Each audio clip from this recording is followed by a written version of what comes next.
Ladies and gentlemen, welcome to another episode of Zero Code. Today, we've got a true creative genius on the show, Chris Ebeling. Chris is a freaking mastermind in the world of animation, visual effects, and digital arts. He's worked on some of the biggest Hollywood blockbusters like the Lego Movie, The Great Gatsby, and Gods of Egypt. And that's just the tip of the iceberg.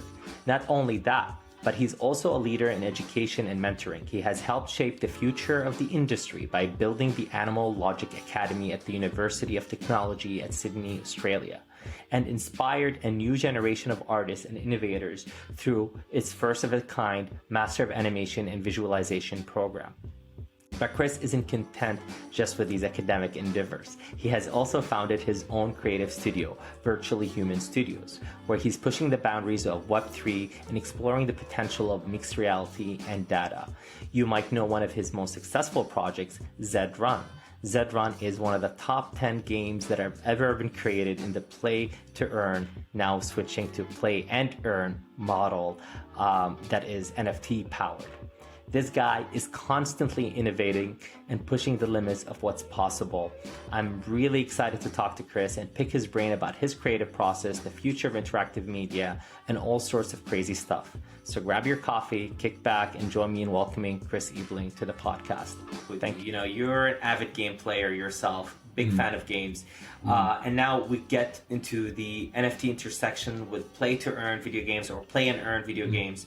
How do you balance between, the money earning aspect of playing the game versus the enjoyment? Yeah, right. Does it become challenging? Yeah, such a good question and and super. But I think, again, I'd like to look at what we've done in the Web2 space first to learn that, because you've got streamers, right, that play 14 hours a day. Now, if you ask them if they're having fun, I would actually say they're like, nah, it's a grind, dude. It's a grind. But yeah, I'm good at it and I'm getting all these views and I'm getting paid for playing games, but it's a grind, right? Like, have they taken the fun out of it? Maybe, maybe not. Maybe they just truly do it. Or esports teams. You've seen them when they go head to head in the finals or in the championships of esports. Are they having fun or are they just competing, right? So it's the same as if I go and play basketball down in the courts, then I can play it for fun. Or if I go into the gym, it tends to get competitive pretty quickly just because of the way I am. but another example is poker. If we're playing poker for matches or matchsticks, I'll go all in when I really wouldn't, right? I'll bluff more than I really wouldn't. When it's money on the table and if the pot's decent, then I'm a bit more nervous about my moves and stuff. And it depends on the human playing. Like some people like to jump out of airplanes with parachutes, and some people think that's fun, and some people think that's terrifying, right? So again, human psychology on top of that is a very important thing. But to answer, long story short, that's kind of like just context, I guess. But long story short, that balance is hard, right? Because and that's why play and earn has to be the acronym, not play to earn, because changing it from to being this is the goal, it's to earn, versus and earn. This is an additive. This is something that you can do if you wish to.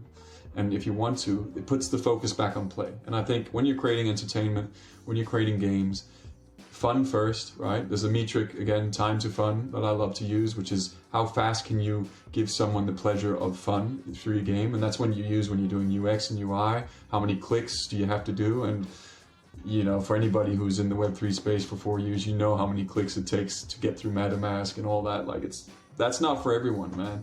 So we still have a lot of work to do to take those friction points away with smart UX design and UA design and bring it back to what we're familiar with in the Web2 space. And then we do the heavy lifting under the hood, right? And then we can introduce players, users to like an vault system where it's like, hey, by the way, you played this game for so long, look what's inside your vault. This is where we carry, you own these things. And then you can show them how they can move things from a vault into their own wallet if you want, or, bring them out and sell them on OpenSea or whatever they want to do, right? Or Blur, whatever the place is to sell for today.